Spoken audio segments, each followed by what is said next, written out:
ইসলাম প্রচার বাংলাদেশের ভিতরে ছোট্ট একটা বাচ্চাকে কেন্দ্র করে এই বাংলাদেশের ভিতরে ইসলাম প্রচার হয়েছিল। এটা শুনলে হয়তো কেউ অবাক হয়ে যাবে যে ছোট্ট একটা বাচ্চাকে কেন্দ্র করে এটা তো এই যে নতুন কিছু, এটা তো আগে শুনি নাই। হ্যাঁ, এটাই বাস্তব যে ছোট্ট একটা বাচ্চাকে কেন্দ্র করে, বাচ্চার হত্যাকে কেন্দ্র করে বাংলাদেশের ভিতরে ইসলাম প্রচার হয়। এবং ইয়ামেন থেকে হযরত শাহজালাল শাহপুরান রাদিয়াল্লাহু তাআলা বাংলাদেশের ভিতরে আসে। বাংলাদেশের ভিতরে আসার পরে গয়গোবিন্দর সাথে একটা যুদ্ধ হয়। যুদ্ধের সাথে অনেক কিছু এইখানে ঘটে যায়। তারপরে আস্তে আস্তে আস্তে ধাপে ধাপে ধাপে ধাপে ইসলাম প্রচার হয়। কিন্তু এইটার ভিতরে মূল মূল কাহিনীটা কি, যে হযরত শাহজালাল রহমতুল্লাহ আলাইহি কি বাংলাদেশের ভিতরে আসলো, নাকি এটার পিছনে একটা কোনো কিন্তু আছে, একটা কারণ আছে। অবশ্যই একটা কিন্তু একটা কারণ আছে। তাহলে এটা হচ্ছে কি, হযরত শাহজালাল রহমতুল্লাহ আলাইহির আগের ঘটনা। এখানে একজন বুজুর্গন ব্যক্তি যে ছিল, তার সন্তানাদি হইতো না। সে সন্তানাদি না হওয়ার পরে আল্লাহর কাছে ফরিয়াদ করে বলল, হে আল্লাহ, আমার একজন যদি সন্তান তুমি আমার স্ত্রী গর্ভে দাও, তাহলে আমি একটা গরু কুরবানি দেবো, বা এরকম কোন একটা মানত করছিল।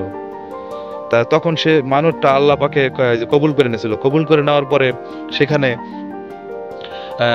বাচ্চা জন্ম নিল। বাচ্চা জন্ম নেওয়ার পরে 12 বছর হলে 12 বছর পরে সেই নিয়তটা পুরা করার জন্য একটা গরু কুরবানি দিছিল। সেটা তো আমরা সকলেই জানি। এই হাদিসটা বা এই গল্পটা আমরা সকলেই জানি যে একটা গরু কুরবানি দিছিল। সেই গরুর মাংস টুকরা চিলে নিয়ে যায় গয়গোবিন্দ রাজ্যের একটা কুয়া ছিল, মানে যেখানে জিন্দা কুয়া বলা হইতো, সেই জিন্দা কুয়ার ভিতরে সেই মাংসের টুকরা ফালানোর পরে সেই জিন্দা কুয়ার কার্যকলাপগুলা নষ্ট হয়ে গেছিল গা। আর এটাকে পরে ধ্যান ধরে দেখে যে কোন জায়গার ভিতরে এই গরু জবাই করা হয়েছে। তখন দেখে অমুক জায়গার ভিতরে একটা গরু জবাই হয়েছে, এই গরু মাংস থেকেই আমার এটা ঘটছে। তাহলে এটা কে ঘটালো, কে কি করলো, এটা নিয়ে একদম তুলপাট শুরু হয়ে গেল। তখন খুঁজে খুঁজে খুঁজে খুঁজে বাইর করে দেখে কি, যে সিলেটের অমুক এক জায়গার ভিতরে একজন ব্যক্তি থাকে, বুরহানুদ্দিন নাম। সেই বুরহানুদ্দিনের গরু কুরবানি দিছিল, গরু কুরবানি থেকে এটা ঘটছিল। তাহলে এলা বুঝেন যে বুরহানুদ্দিনের ছেলেকে কেন্দ্র করে, বুরহানুদ্দিনের ছেলেকে কেন্দ্র করে সেই বাচ্চা মানে গরু জবাই করে তারপরে সেখান থেকে মাংস নিয়ে যায়, এটা ফালাইলো সেখান থেকে হলো। তার পরবর্তীতে মনে করেন তাকে একটা শাস্তি দিল যে আমার এটা নষ্ট করছে, তাকে জিন্দা বলি করা হবে, মানে যে জবাই করা হবে, এই ধরনের একটা করছিল।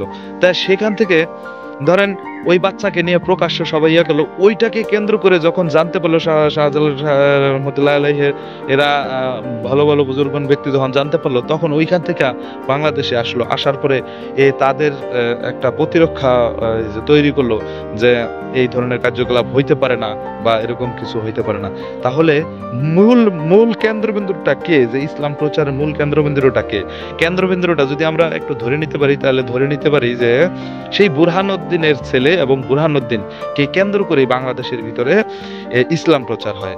তাহলে আমরা শাহজালাল রহমতুল্লাহ আলাইহি যতটুকু সম্মান করব, একজন বুরহানুদ্দিনকেও অতটুকু সম্মান জানানোর অবশ্যই দায়িত্ব। তো ইসলামটা এইভাবে আসছে যে বুরহানুদ্দিনের ছেলেকে যখন বলি করে, গয়গোবিন্দ রাজ্যের রাজা যখন বলি করে, তখন এইখান থেকে এই আপনার ইসলামটা প্রচার হয়ে যায়। আশা করি সবাই বুঝতে পারছেন। পরবর্তীতে যদি কোনো কমেন্ট থাকে, যদি প্রশ্ন থাকে, তাহলে কমেন্টে জানাই দিবেন।